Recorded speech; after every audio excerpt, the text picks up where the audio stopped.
So in this episode, we talk with Stewart. He's the managing director of FX Consultants, and a lot of what he does is around the organizational psychology component, because I think in business, it's very easy to just focus on the bottom line, focusing on marketing, focusing on clients, but a part that's sort of underutilized and underthought about, those aren't great words, were they?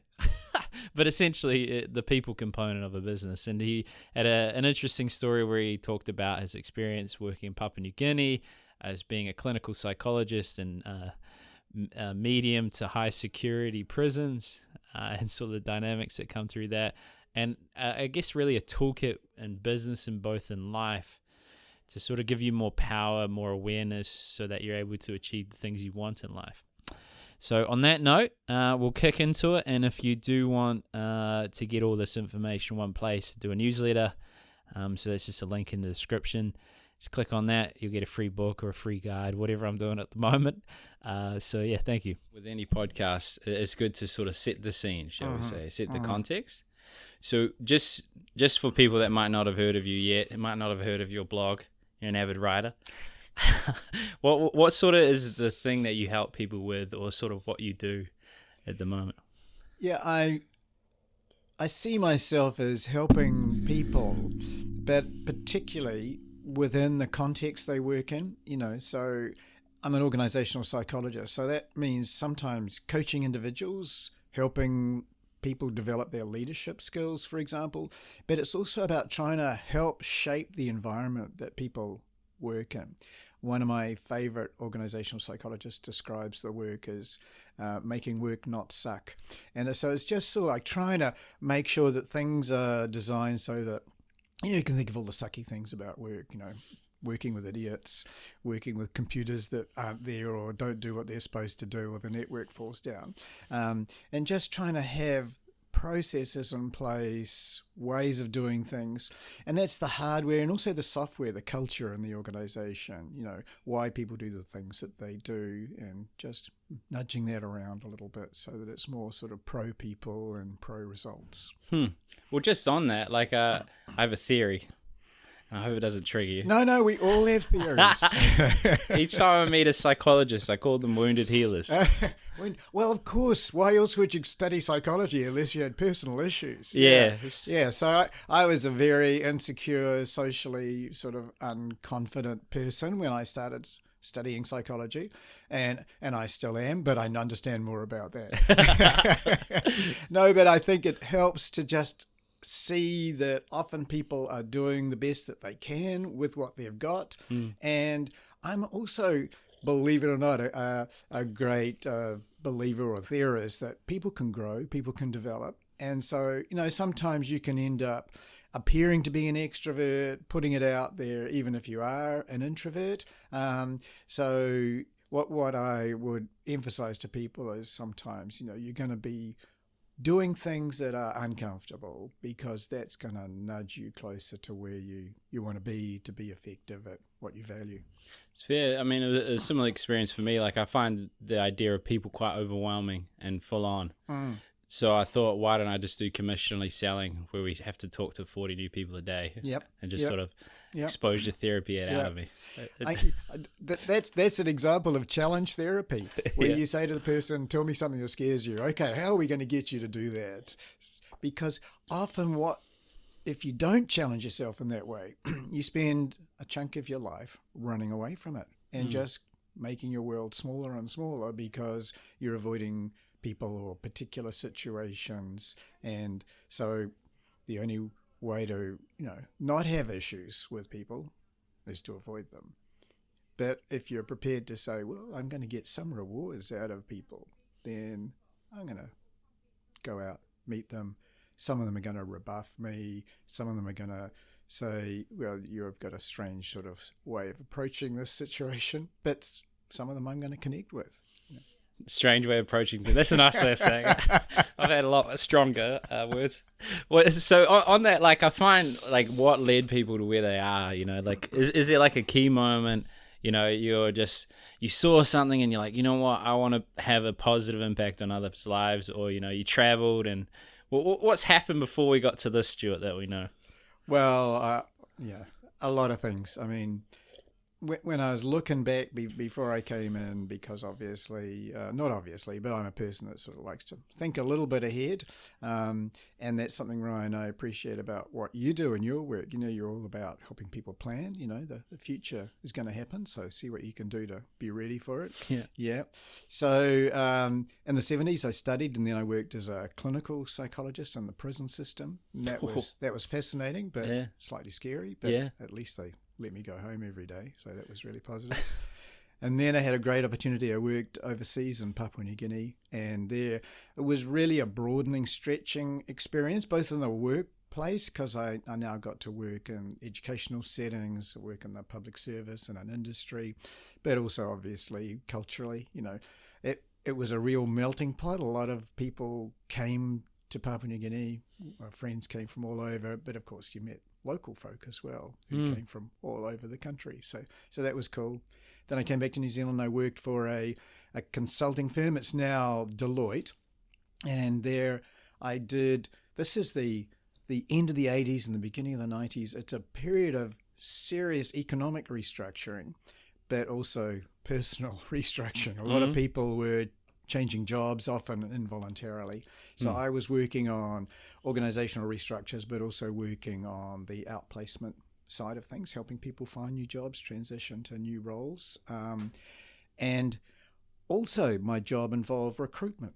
So I was helping organizations find, you know, the right people to do the right jobs for them. So I had this really fantastic opportunity to see things from both sides, if you like, you know, coaching people to be able to put themselves forward as really great contenders for jobs. And then on the other side, trying to advise clients on, well, you know, here's the short list. These are the strengths and weaknesses of these folks and how they perform. And then I worked for an engineering firm, and I was there.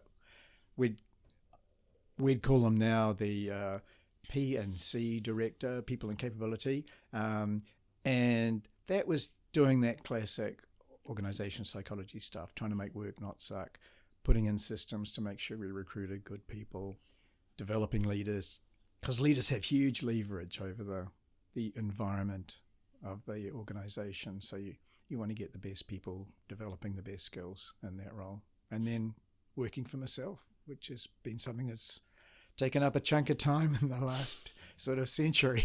Yeah, I can imagine. Well, there was some fascinating things you skimmed over. We're gonna have to go into the prison part a little bit, because that's actually a medium-term goal for me, is to have talks there. I just want to develop a product or service that could actually help make a meaningful difference. Right. Because I do finance, but I like the emotional component, the psychology of life.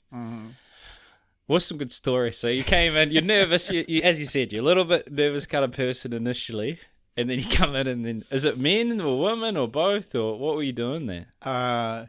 It's men, and I worked in medium and maximum security. When I arrived at Parry, there was just one maximum security prison at Paramurumu when I worked there. And you go in, one set of door metal grills is opened, you go in, that's closed behind you, and now you're in the sally port. And then this is all controlled by the officers who are in the central unit. They're watching you on video. And if you've pissed them off, they just leave you there. But this morning, my first morning there, this guy booms down from his microphone to the speaker on the sally port, "Abandon hope, all ye who enter here." Welcome to the new Psychologist. Wow.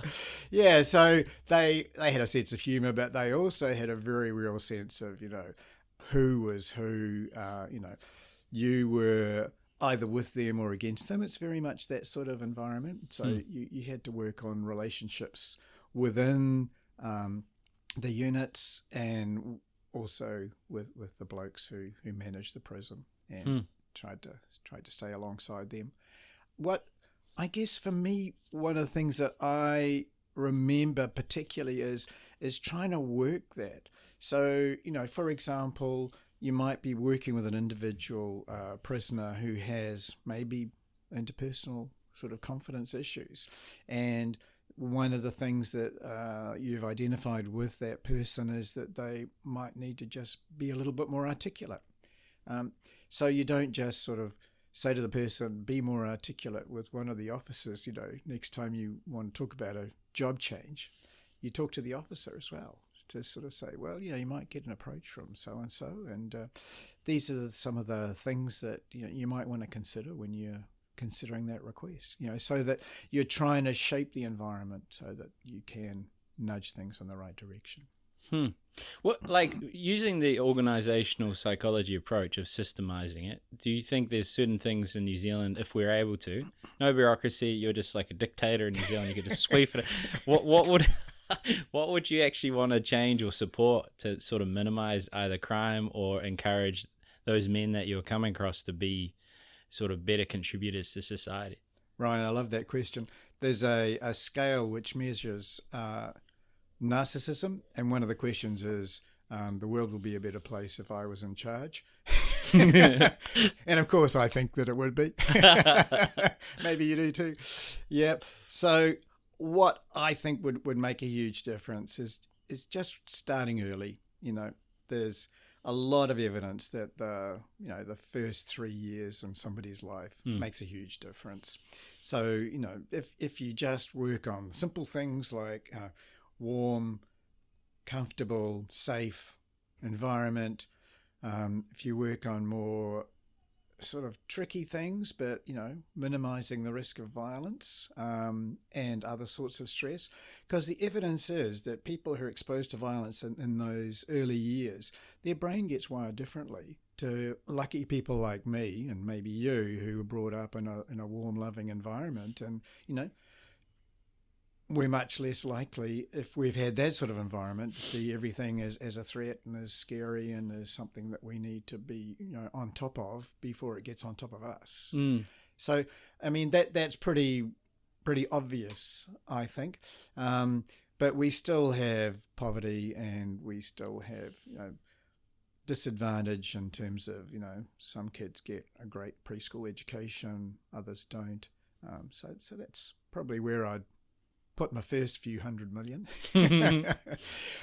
Related to that, and no sort of correspondence at all to the fact that my wife works for an early childhood education centre, but I'd pay those people a lot more. And that's partly because they do a great job, but also partly if you pay people appropriately, you get more good people doing that job. And there's some fantastic people doing that job. But I'd like, people who graduate from university to think, well, gee, that'd be a great experience to have, and it'd really help my own development and maybe my future effectiveness as a parent to spend some years in that sort of space.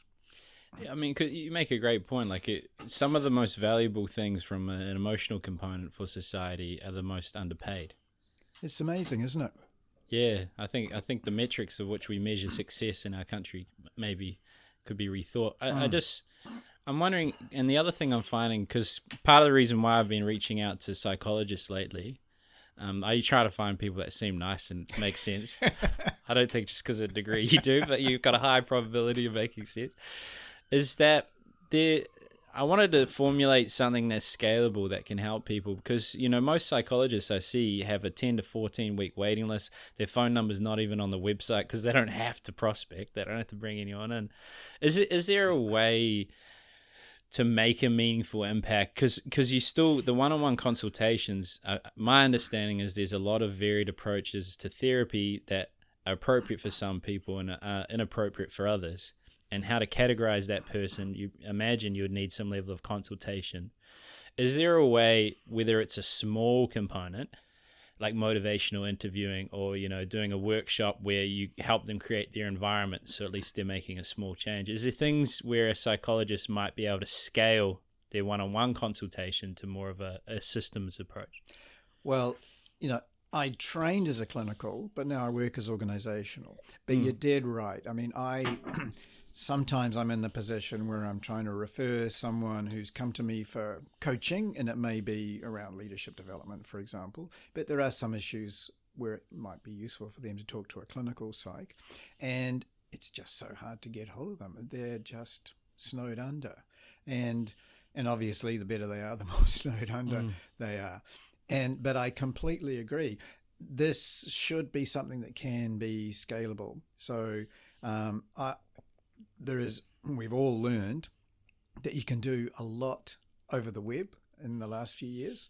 And so there is no reason why you can't have apps, why you can't do group work over the web, where you're dealing with people just learning, practicing, developing new approaches, whether those are behavioral approaches, going and talking to someone, or mental approaches, as think through some of the things that have been established patterns of your behavior, and let's try and brainstorm some alternatives to those. Or even the emotional side, where that has been something that you've seen as a threat. You've had these physiological reactions, your heart rate's gone up, your tummy's churning, you're feeling tense. Let's just try some mindfulness exercises that are going to help turn on the parasympathetic nervous system and sort of detune some of those reactions. That I'd see those all as being eminently providable. But you touched on a really important point, which was how do you make sure you're providing the right sort of support to the right sort of people? And there there's some very good screening tools which you could use to just help find the people who are going to benefit from particular sorts of support and plug them into that approach and follow their progress. That's the advantage of using those sorts of approaches. You've got a baseline, and then you can see the progress people are making or not, and adjust things appropriately. So what would be, like, let's say you're Batman, you've got a toolkit for emotional support or organizational support. What would be your top 5 toolkit that you would use to sort of make it either a scalable difference or a meaningful difference? What would be your... 5 might be testing me a bit there, Ryan. or more or less, whatever you can fit on your belt, man. It's a tiny belt. Yeah, certainly. I would go for some sort of self-awareness would be part of the picture. So, for example, nervousness, anxiety, depression. We all feel that, and part of the advantage of working with other people, maybe being in a therapeutic group, is you start to realize, hey, this isn't just the monkey that I've got on my shoulder. Other people have got a full-out panda or orangutan or whatever else. So helping people understand that and helping them see that that's part of the human condition, and those feelings are there because evolution has made them useful to us. And so anxiety is a signal that maybe something is wrong and we need to do something about it, not curl up on our bed.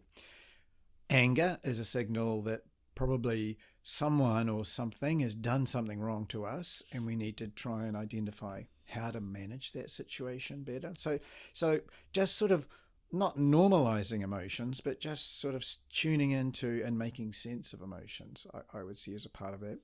I find that meditation, mindfulness, relaxation, call it what you will, but for me, it's really helpful. So every morning, it's part of my little routine, and it just helps you to get over yourself a little bit, just to sort of see yourself at a little bit of a remove, and to understand some of the thoughts that are going through your head, some of the emotions that you're experiencing, and try and put them in context.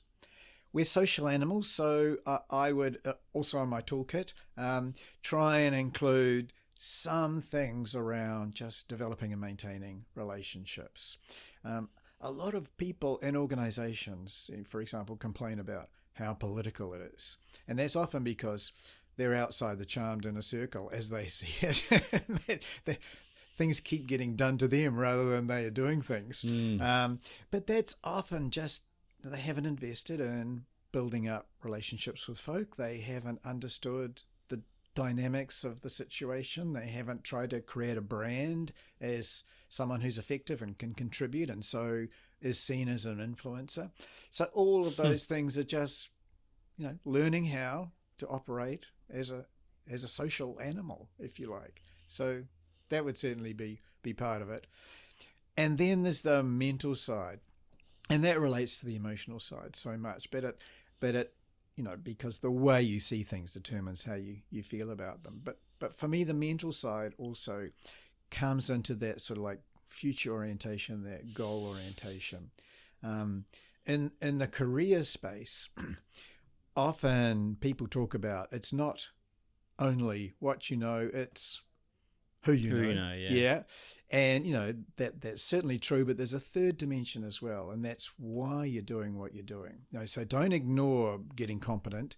Don't ignore building networks and relationships, but understand what's happening here in terms of what I'm doing and what I'm valuing and where that fits into the picture of me and myself.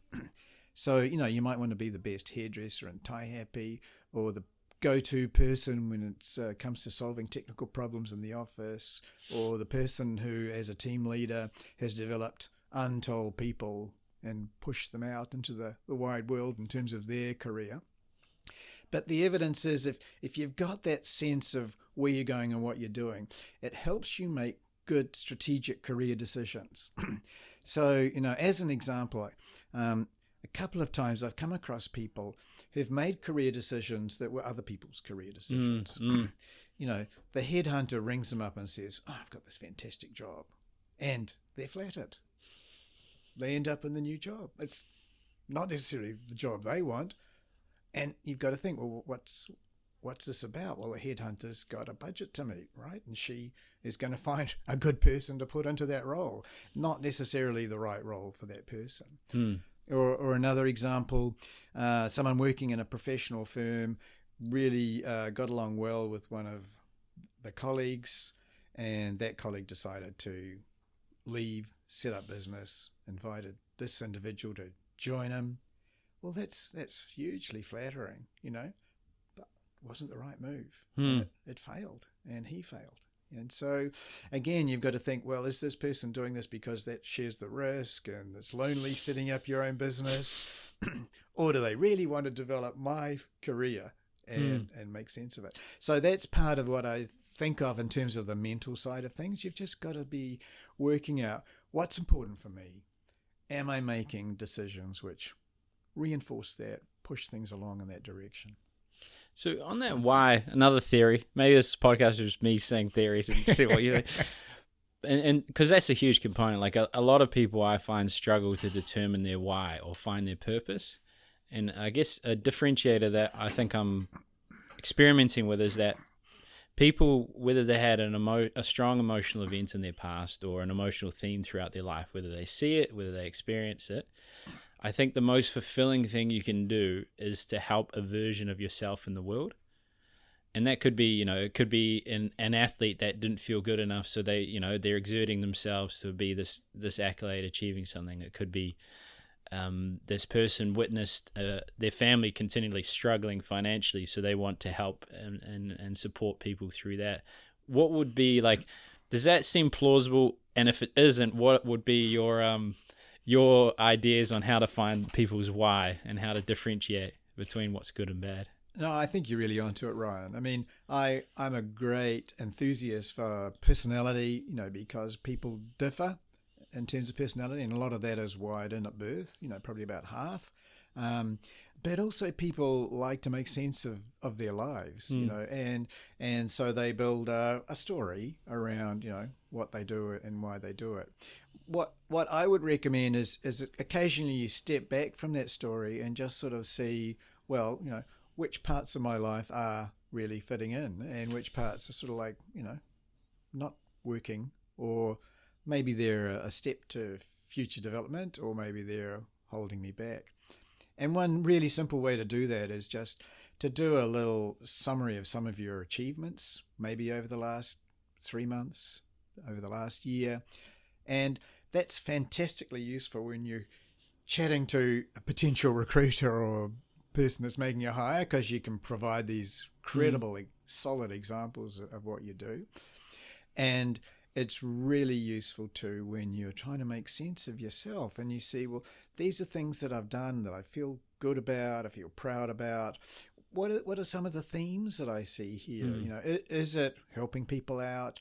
Is it being better than other folk? Is it some sort of way of contributing to some higher purpose. Who knows? But everyone has their own unique themes, and it's great to just sort of like see life in terms of that, and also to, when you're looking at a choice, whether that's, whether you're going to buy the new car or whether you're going to take the new job or whether you're going to move overseas, you just need to say, well, how does this fit with what is really important? Obviously, we're all part of a bigger picture, so you might want to do the same exercise with your partner or your kids or your mum and your dad, or just to sort of make sure that, what is fulfilling your dreams or helping you achieve, your values is also compatible with other folk that matter to you.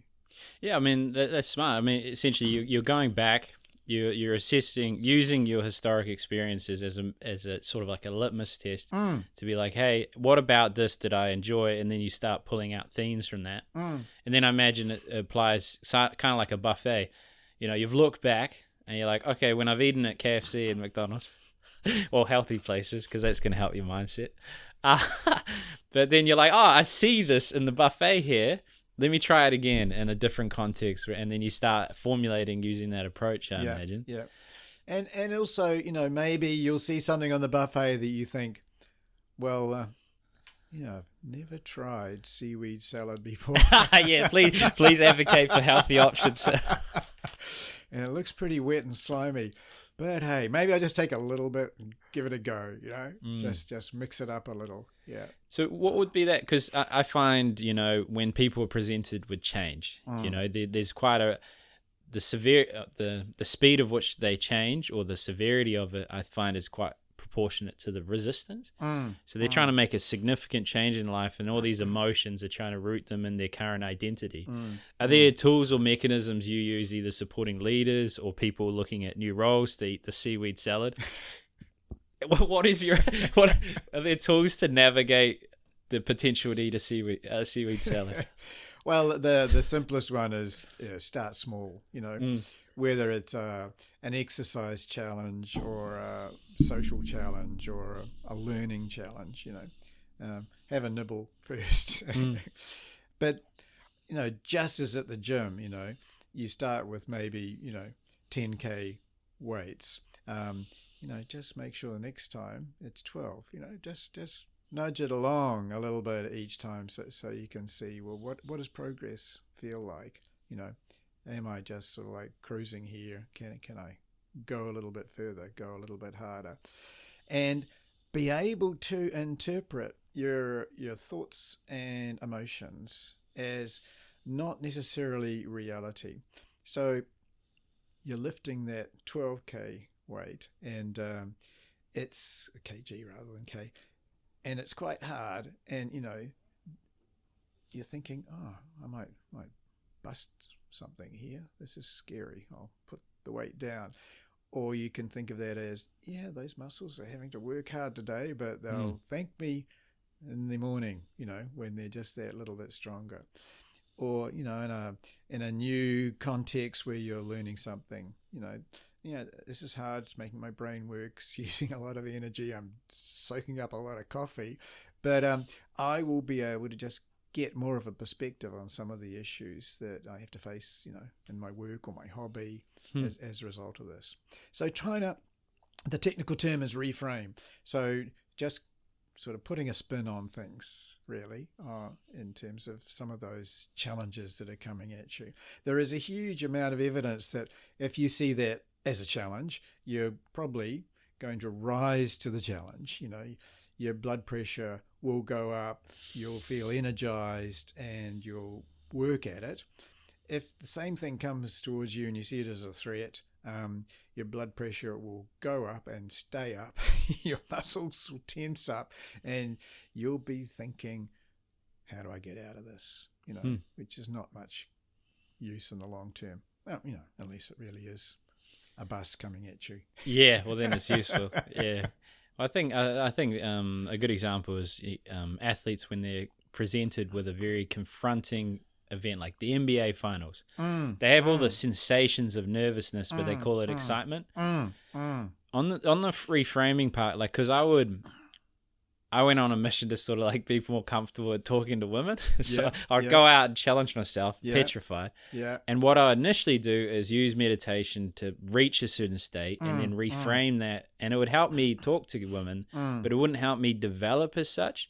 Because I think there's also a benefit to wearing the emotions authentically and then getting a positive experience that sort of reparents that emotion. Yeah. So is there like sort of if you were to play devil's advocate, is there like whether it's reframing, is there pros and cons of using that approach as opposed to saying like, hey, these are the emotions, I'm aware of these emotions, as opposed to labeling them in a more positive light, like calling anxiety, excitement, as opposed to just using mindfulness and observing them and then wearing them in the interaction? I think they're both really valid, just so long as you're aware that feeling is happening and it's a signal for approach rather than avoidance. Yeah. Yeah. So I personally, I use the excitement one quite often. Okay. Yeah. Well, this is really challenging and I'm really excited to have this opportunity versus, well, I'm feeling anxiety, but that's natural in this situation. I just need to make sure that I've used those skills I've learned around relaxing and taking it easy and not sort of falling over myself when I walk over to see the woman. Bad example, eh? That's just me, mate. You realize how authentic I am on this podcast. Totally. So on the self-awareness piece then, and I think we should definitely get into organisational part. Just, I love this subject. No problem. So self-awareness, so that was part of your toolkit. What are tools to sort of develop self-awareness, whether it's like reflection, whether it's, a journal, voice or written, whether it's having people around you that are honest and open in a way that's not hurtful? How do you develop a self-awareness muscle? All of those suggestions are great ones, Ryan. I'm personally a fan of reading novels. That's a chance to just see the world through the eyes and experiences of other folk. And if they're great novels, they tend to be written by people that really get that sort of stuff. Obviously, there's some crappy ones Yeah. which might not be so good. And, the hero never has a doubt and always hits the target and all the rest of it.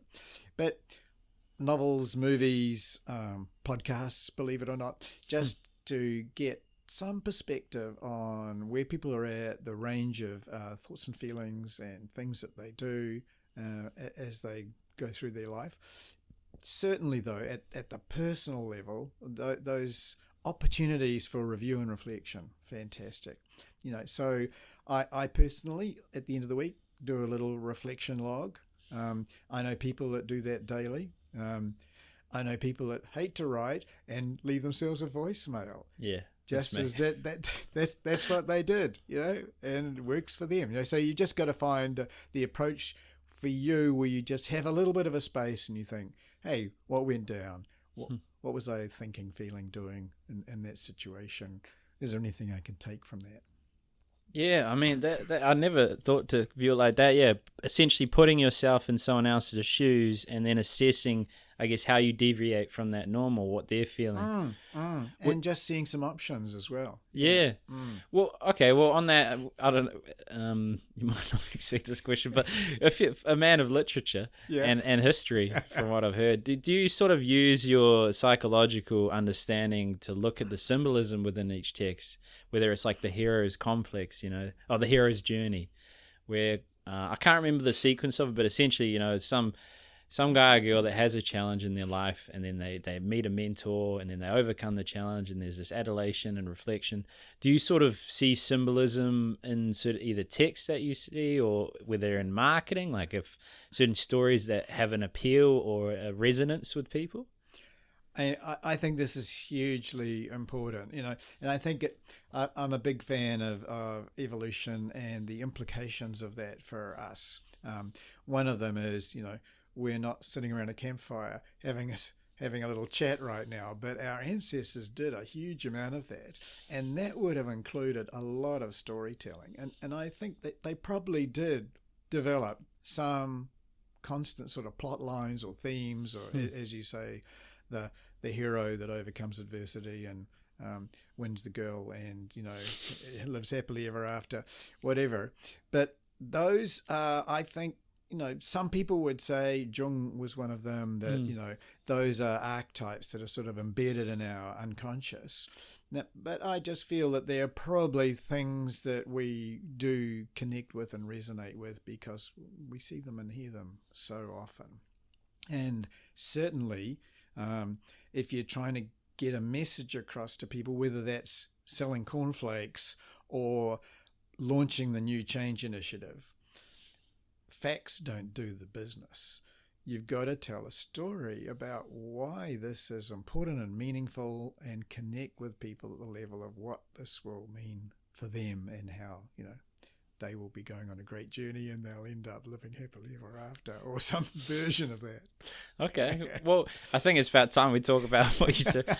So let's say you come into an organization and you need to make a change, or you're coming, like, firstly, who do you sort of come across? Is it like leaders that are stressed out, or is it organizations that are thriving or want to thrive more? Like, who normally reaches out to a person like yourself?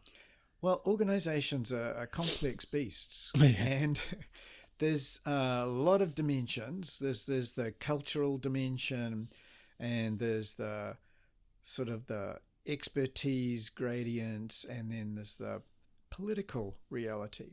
And several times I've been approached or have chatted to someone who works in operations or customer service or HR, and they say, man, we have an issue here, Stewart. Things are pretty bad in terms of, just the opportunity to develop your career, or the way people are treated, or the conflict between different parts of the organization. There's nothing I can do unless I'm talking to someone who runs the show and has the power to make things happen. So, several times I've just had to say, well, how can you cope the best you can in this situation?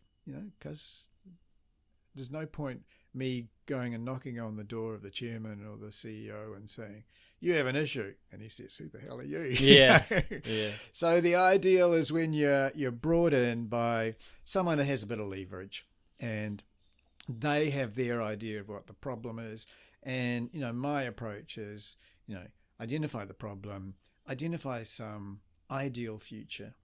What would this be like if everything was going brilliantly? As you said, if you were the dictator and you had this budget, yeah. And now where are you at? And now what are some options for moving from where you're at to closer to where you're going to be? Let's face it, might take a while to get to that ideal, but just a few steps might be a great start, and then work out some of the ways to go. It could be training people, it could be coaching people, it could be changing the mix of people in a team. This is the bit that I really like, but it's often just a bit sort of messy and detailed and technical. But what people want is the appropriate change that they see as worth the effort. That's going to be quite an art, because quite often the problems stem top down in some way, or they lacked a certain foresight, and then that led to a certain person being involved, and maybe they're quite socially cunning, that position themselves. It's bad for culture, but looks good on paper. So you're sitting down with the CEO, you got the fellow dictator, the decision maker. How do you navigate that conversation with them? Where, because they, if they're aware of the issue, either they might not have the tools, but I imagine it might be an awareness piece. They might not be aware of what's causing the problem. So how do you navigate a person like that? Because they're probably quite successful in some level, and here's this guy, Joe Schmo, with his coming in.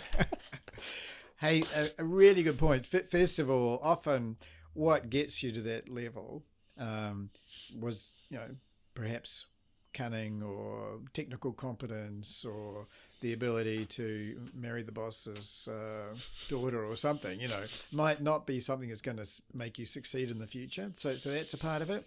The other thing is, once you're in that position, the evidence is that people tend to sort of like soften the edges of the news they pass on to you. So you're not always going to hear things as red and raw as they are. So I'm a big fan of trying to collect some sort of evidence, some sort of information. Surveys work, focus groups work, just sometimes getting some data.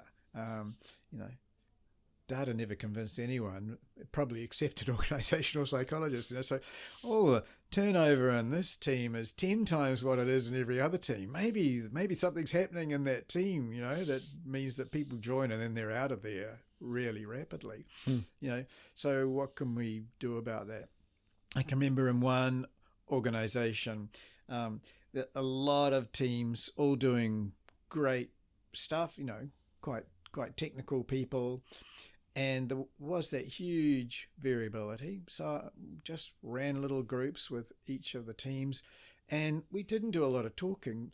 They just drew pictures, So what would the ideal sort of teamwork look like for you? And, now what are some of the things in that that you could draw in that picture that sort of might get in the way of that? And then let's maybe talk a little bit about that so I can understand what you're on about. So you're not asking them to put the finger into anyone, but you're getting useful information about what's going well, which you can contrast the groups that are going well with what's not going so well, with the messages you're getting from the teams that are struggling. Yeah, it makes sense. So essentially, you're getting clean data because people. I imagine like you're in a role, you have some level of job security fear. Or maybe you have quite a strong personality and you struggle to the environment doesn't feel safe enough to express your concerns, so you just withdraw and you're not necessarily being a valuable part of the team. So how can a leader or a good process for an organization that can encourage people to share that clean data? I think it's really nice to just set up a process where we have a process around collecting and evaluating that data on a systematic basis. Okay. So, one organisation I work with, the team leaders every 6 months, their teams are rating them in terms of their leadership, And it's not you don't get your bonus if you don't get the score, or you're fired if you don't get the score. It's just, that leads to a discussion, and this case, lucky them with me, around, what might be some priorities for doing things differently, as well as, some pats on the back when things are going brilliantly well. Yeah. Okay. Oh, that's fair. So you've got a systemized approach to collect clean data. Yeah. And then the next part, let's say, Stewart's coming in, but I imagine your goal is to replace yourself at some point, or just have a recurring revenue for your business, either or. But how do you sort of, what's the next step? You got your clean data and then you're assessing things. Like what are sort of the things you would use to sort of fix those issues or encourage them to fix them themselves? And I really like that second point. At times they have the knowledge. Often we have at an individual level the knowledge of what we need to do. It's just we need a little bit of support, motivation, encouragement, whatever, to get there. Yeah. So it may well be that they just need to get some better support. Maybe that's technology support to work more efficiently. It may well be that they need some work on some personality conflicts within the team, in which case, you can maybe coach individuals or work with the team to develop what I would call a team charter. This is what we consider great teamy behavior. This isn't. We're going to learn now how to handle it when somebody does things that are inappropriate.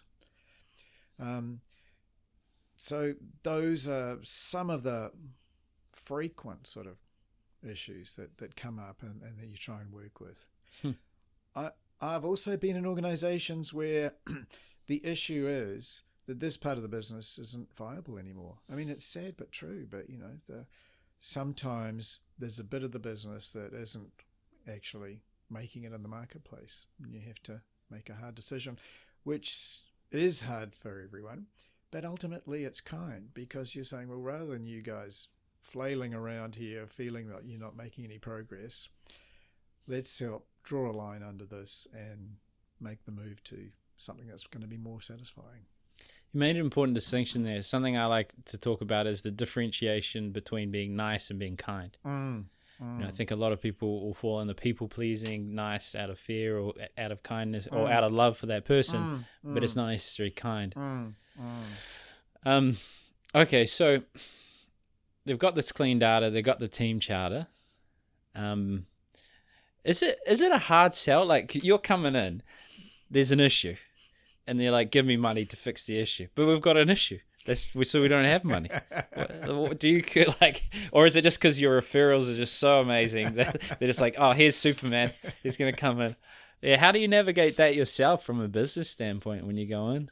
You try and identify some things that, you know, are visible, that will be, you know, something that you can make a tangible difference in. You know, whether it's well, here's the pictures these guys drew. You know, here's this ogre standing over here with a club. let's deal with the club. You know, or the ogre, or both. But also you all work on trying to, you know, just make it clear, you know, what is the indicators, whether they're the data that the organization does produce itself. It might be sales data, they might be client retention data, they might be, you know, most preferred supplier sort of data. Things that are meaningful for the people that make the decisions. And, you know, you've agreed. We're going to nudge that. We're going to change that. We're going to make a difference here. Well, I mean, that makes it. And even if you're, like, let's say, a performance coach for an athlete, or I seem to be bringing them up today. Don't know why. I'm not really an athlete. As you can see, I should have talked about the seafood salad.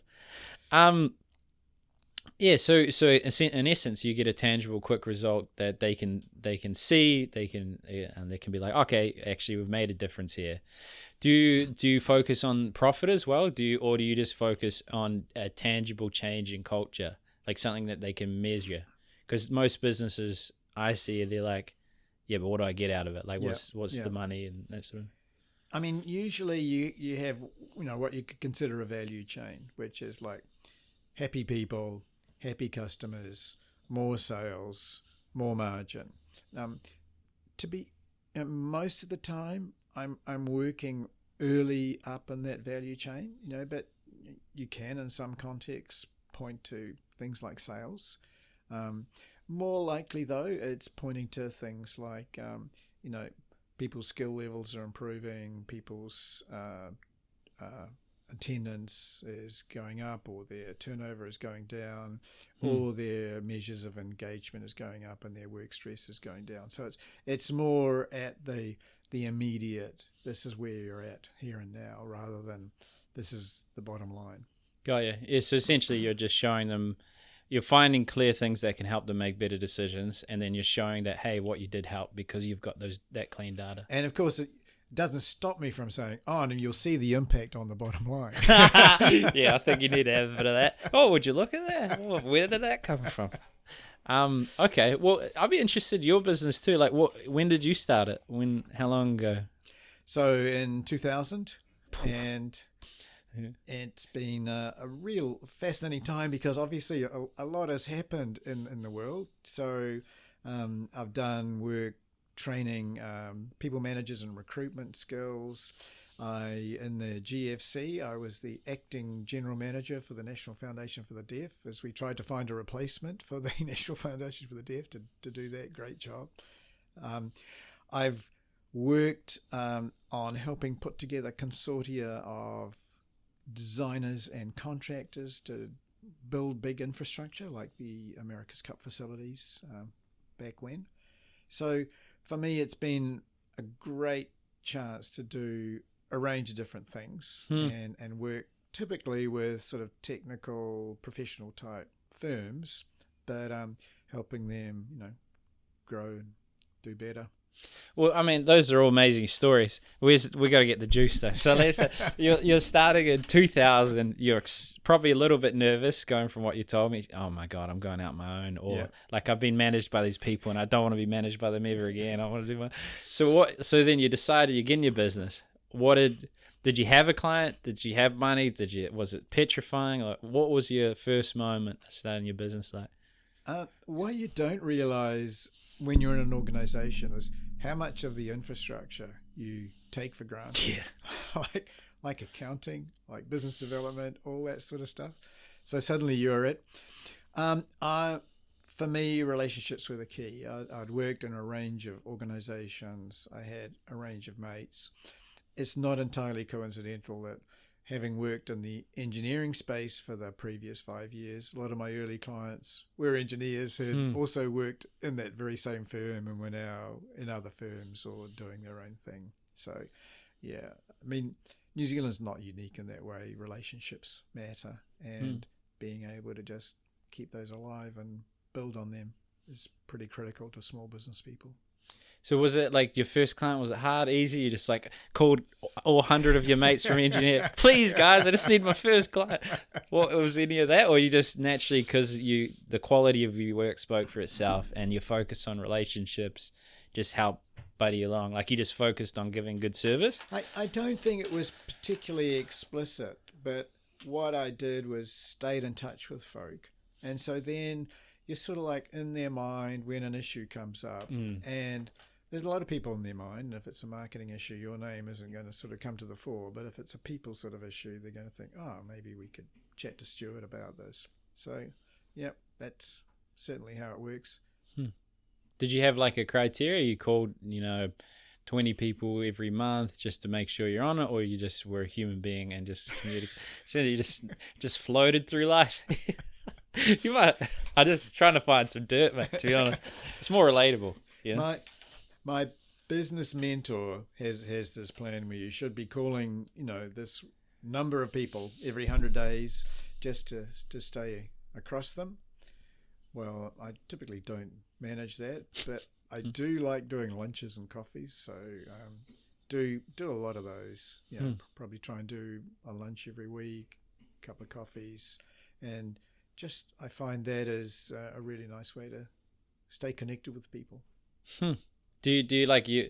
I guess because you've created this sort of giving perception and value adding, as opposed to like some people might be apprehensive about a meeting with someone, because most business owners, I find, not necessarily the great ones, but a lot of them are just finding a roundabout way to pitch you something.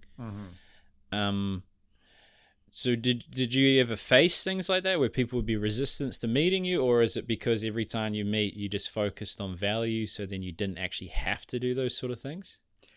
I think it's really important to try and communicate some value, whether it's just sharing some stories or business intelligence. Certainly we have run, a big number of seminars where we've pulled in, really fascinating speakers, where we've shared our own case studies, where we've, basically I'd call it educational entertainment, where we're trying to sort of like put something out there that is really interesting.